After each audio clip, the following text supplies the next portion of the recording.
সেই বান্দার দ্বারা ঘুষ খাওয়া সম্ভব না। যেই বান্দার ভিতরে ঈমান আছে সেই বান্দা ঈমানটা ভিতরে নিয়ে সুদ খেতে পারে না। যেই বান্দার ভিতরে ঈমান আছে সেই বান্দা ঈমান ভিতরে নিয়ে জেনার কাজের মধ্যে লিপ্ত হতে পারে না। এই জন্যই বেলতলি মুসলমান ঈমানটাকে মজবুত করা দরকার আছে। আল্লাহ বলেন ইন্নাল্লাযীনা আমানু ওয়া আমিলুস সলিহাত, এক নম্বর গুণের নাম হলো ঈমান। এই ঈমানটা যেই বান্দার ভিতরে আছে সেই বান্দার দ্বারা আজান শোনার পরেও মসজিদে আসতে পারে না, সেই বান্দারের শয়তান কোনোদিন বাধা দিতে পারে না। এই জন্য বলতে চাই ঈমান না নিয়ে যদি ঈমানটা হারা হইয়া যদি কবরে যাই, কবরের ব্যবহার বেশি ভালো হবে না। আর যদি বিন্দু পরিমাণ ঈমান নিয়ে যদি আপনি আমি কিয়ামতের ময়দানে দাঁড়াতে পারি, এই বিন্দু পরিমাণ ঈমানের এত পাওয়ার, এত পাওয়ার, এত পাওয়ার, এই ঈমানের জোরের কারণে ঈমানের বদৌলতে আল্লাহ কিয়ামতের ময়দানে জান্নাত দিয়ে দিবেন। সুবহানাল্লাহ। ইবনে মাজাহ শরীফের বর্ণনা, আল্লাহর পয়গম্বর সাল্লাল্লাহু আলাইহি ওয়াসাল্লাম বলেন, আল্লাহ পাক রব্বুল আলামিন কিয়ামতের ময়দানে একদল ব্যক্তিকে জান্নাত দিয়ে দিবেন আর একদল ব্যক্তিকে জাহান্নামে আল্লাহ পাঠায়া দিবেন। জান্নাতি বান্দারা দৌড়াইয়া আল্লাহর দরবারে চলে যাবে, তর্কে লিপ্ত হয়ে যাবে, ডাক দিয়ে বলবে, আল্লাহ আমার কত ভাই আছে তাদেরকে তুমি জাহান্নামের মধ্যে ফেলে দিয়েছো। আল্লাহ গো কানু ইউসাল্লুনা মাআনা, ওরা দুনিয়াতে আমাদের সাথে নামাজ আদায় করতো। কানু ইয়াসুমুনা মাআনা, ওরা তো দুনিয়াতে আমাদের সাথে রোজা আদায় করতো। আল্লাহ ওরা দুনিয়াতে আমাদের সাথে সিয়াম আদায় করতো। আয় আল্লাহ ফাদখুলতাহুমুন নার, ওদের মালিক আজকে আপনি তাদেরকে জাহান্নামের মধ্যে ফেলে দিয়েছেন। আল্লাহ গো আমরা চাই না তারা জাহান্নামের মধ্যে পড়ে থাকুক। রব্বে কারীম ডাক দিয়া বলবেন, আমার জান্নাতি বান্দারা যাও যাও যাও, দৌড়াইয়া জাহান্নামের মধ্যে চলে যাও। জাহান্নামের মধ্যে গিয়া দেখবা যারা তোমাদের পরিচিত, যাদের চেহারাগুলো তোমাদের কাছে পরিচিত মনে হয়, এমন পরিচিত ব্যক্তিদেরকে নিয়ে আমি আল্লাহর দরবারে উপস্থিত হয়ে যাও। পড়েন না সুবহানাল্লাহ। জান্নাতি বান্দারা এবার দৌড়াইয়া ওই জাহান্নামের দিকে চলে যাবে। তাকায় দেখবে অনেক মানুষদেরকে পরিচিত মনে হয়, পরিচিত ব্যক্তিদেরকে এবার জাহান্নাম থেকে উঠায়া উঠায়া আল্লাহর দরবারে উপস্থিত হয়ে যাবে। ও রব্বে কারীম আপনি ঘোষণা দিয়েছিলেন পরিচিত ভাইদেরকে নিয়ে আসার জন্য, আল্লাহ গো এই যে নিয়ে আসলাম। আল্লাহ ডাক দিয়ে বলবেন, ও আমার জান্নাতি বান্দারা যাও, আবার দৌড়াইয়া জাহান্নামে যাও। গিয়ে দেখবা যে এই বান্দার ভিতরে 1 দিরহাম পরিমাণ ঈমান আছে, তাদেরকে উঠায়া আনবা। আবার দেখবা যে এই বান্দার ভিতরে 1 দিরহাম পরিমাণ ঈমান আছে, তাদেরকে উঠায়া উঠায়া আমি আল্লাহর দরবারে নিয়ে আসবা। আবার দেখবা যে এই বান্দার ভিতরে সরিষার দানা পরিমাণ ঈমান আছে, এই বান্দাদেরকে উঠায়া আমি আল্লাহর দরবারে নিয়ে আসবা।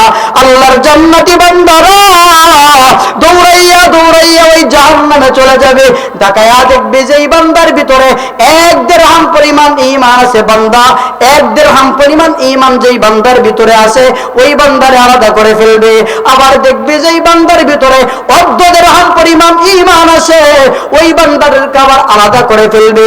3 নম্বর যেই বান্দার ভিতরে বিন্দু পরিমাণ সরিষার দানা পরিমাণ ঈমান আছে, তাদেরকে এবার উঠাইয়া এবার আলাদা করে আল্লাহর দরবারে নিয়ে যাবে। আল্লাহ এই যে নিয়ে আসলাম, এখানে অনেক বান্দার ভিতরে 1 দিরহাম পরিমাণ ঈমান আছে, আবার অনেক বান্দার ভিতরে 1 দিরহাম পরিমাণ ঈমান আছে, আবার অনেক বান্দার ভিতরে সরিষার দানা পরিমাণ ঈমান আছে। আল্লাহ বলবেন ঠিক আছে, এদেরকে নিয়ে জান্নাতে প্রবেশ করে দাও। সুবহানাল্লাহ। আরো জোরে বলেন না সুবহানাল্লাহ। ঈমানের দাম আছে নাকি নাই? এই জন্য বলতে চাই বান্দা ঈমান নিয়ে কবরে যাওয়ার চিন্তা করো। আল্লাহ বলেন, ইয়া আইয়ুহাল্লাযীনা আমানুত্তাকুল্লাহ, আল্লাহ বলেন হে ঈমানদার বান্দা বান্দীরা, ইত্তাকুল্লাহ আমি আল্লাহকে ভয় করো, হাক্কা তুকাতিহি ওয়া লা তামুতুন্না ইল্লা ওয়া আনতুম মুসলিমুন। আল্লাহ বলেন হাক্কা তুকাতিহি, ভয় করার মতো ভয় করা লাগবে। যেই বান্দা রব্বে কারীমকে আল্লাহ পাক রব্বুল আলামিনকে ভয় করার মতো ভয় করে, সেই বান্দা কোনোদিন গুনাহের কাজের মধ্যে লিপ্ত হতে পারে না। এই জন্যই তো রব্বে কারীম বলেন, বান্দারে আমি আল্লাহরে ভয় করার মতো ভয় কর, ওয়ালা তামুতুন্না ইল্লা ওয়া আনতুম মুসলিমুন। ও বান্দা খবরদার খবরদার খবরদার বান্দা, মুসলমান না হইয়া মরবি না।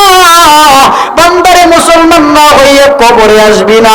ও বান্দা মুসলমান না হইয়া বেঈমান হইয়া যদি বান্দা তুমি কবরে আসো, কবরের ব্যবহার কিন্তু বেশি ভালো হবে না। ও আমার বেলতুরির মুসলমান ভাইরা, দুইটা চোখ বন্ধ করে দেখো রে ভাই, কত মানুষ তো দুনিয়াতে চলাফেরা করতো, আজকে আপনাকে আমাকে ছেড়ে কবরে চলে গেছে। জানি না কোন দিন কোন মুহূর্তে সময়ে আল্লাহ পাকের ইশারা চলে আসে, আজরাইল আলাইহিস সালাম আপনার আমার জানটা বের করে নিয়ে যায়। ও বান্দা, প্রত্যেকটা বেলায় আপনার আমার ডাকে, কবরে ডাকে, আনা বাইতুল গুরবা। ও বান্দারে, আমি হইলাম অপরিচিত ঘর, আমি কবর এমন অপরিচিত ঘর, আমি কোনো এমপিকে চিনি না, আমি কোনো মন্ত্রীকেও চিনি না, আমি চেয়ারম্যানকেও চিনি না। আনা বাইতুল ওয়াহদা। ও বান্দারে, আমি হইলাম একাকিত্বের ঘর, আমার সাথে তোর সন্তান থাকতে পারবে না, আমার সাথে তোর বাবাটা থাকতে পারবে না, আমি কবরের মাঝে কিন্তু তোর স্ত্রীটা থাকতে পারবে না। আনা বাইতুত তুরাব। ও বান্দা, আমি হইলাম মাটির ঘর। ও বান্দারে, দুনিয়াতে কত সুন্দর আরামায়েশ করার জন্য আপনি আমি বিশাল বড় বড় বিল্ডিং নির্মাণ করে ফেলি, কিন্তু ওই কবরে যাওয়ার পরে আপনাকে কিন্তু তুষকের ব্যবস্থা পর্যন্ত করবে না। ঠিক কিনা বলেন? এই জন্যই কবর বলেন আনা বাইতুত তুরাব, আমি হইলাম মাটির ঘর। আনা বাইতুদ দুধ, আমি হইলাম পোকামাকড়ের ঘর। আমি কবরের মধ্যে বেঈমান হইয়া যদি কোনো বান্দা আসে, আমি কবরের আযাব কিন্তু কাউকে ছাড়বো না। এই কবরের মধ্যে কোনো বেঈমানের ঠাঁই নাই, এই কবরের মধ্যে কিন্তু বেঈমানকে আযাব দিয়া পাকড়াও করা হবে। আল্লাহর পয়গম্বর জানিয়ে দেন, আল কবরু রাউদাতুম মির রিয়াজিল জান্নাহ আও হুফরাতুম মিন হুফারিন নার।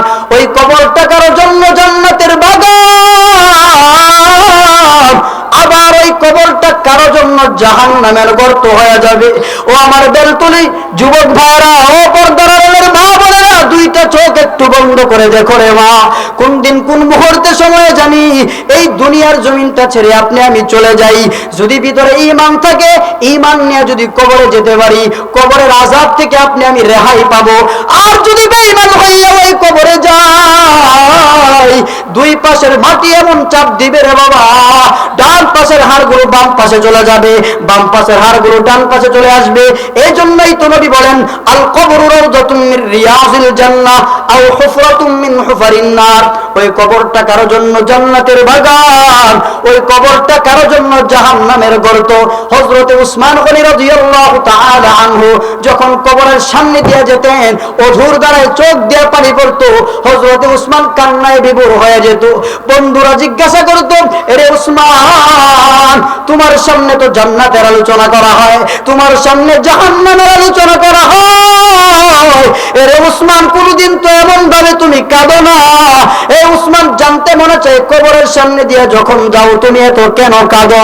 হযরতে উসমান জবাব দেয়, ও বন্ধুরা আমার, আমি যখন ওই কবরের সামনে দিয়ে যাই, ওই কবরের কথা আমার তো মনে পড়ে যায়, কারণ রাহমাতুল লিল আলামিন জানিয়ে দিয়েছেন এই কবরটা কারো জন্য জান্নাতের বাগান, আবার কারো জন্য জাহান্নামের গর্ত। আমি উসমানের জন্য এই কবরটা যদি জাহান্নামের গর্ত হয়ে যায়, আমি উসমানের আর রেহাই থাকবে না।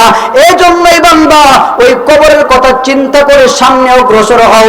যদি কবরের কথাটা ভিতরে থাকে, তাহলে আপনার দ্বারা আমল করা সম্ভব হয়ে যাবে। ঠিক কিনা বলেন? এই জন্যই দুইটা গুণের কথা বলছিলাম, ইন্নাল্লাযীনা আমানু ওয়া আমিলুস সালিহাত। একটা গুণের নাম হলো ঈমান, দুই নাম্বার গুণের নাম হলো নেক আমল। যদি দুইটা গুণ কোনো বান্দা করতে পারে, আল্লাহ বলেন কানাত লাহুম জান্নাতুল ফিরদাউসি নুজুলা। আল্লাহ বলেন দুই গুণ কর্মওয়ালা ব্যক্তির জন্যই রয়েছে আমি আল্লাহর জান্নাতের মেহমানদের। সুবহানাল্লাহ বলেন। আল্লাহ আমাদের সকল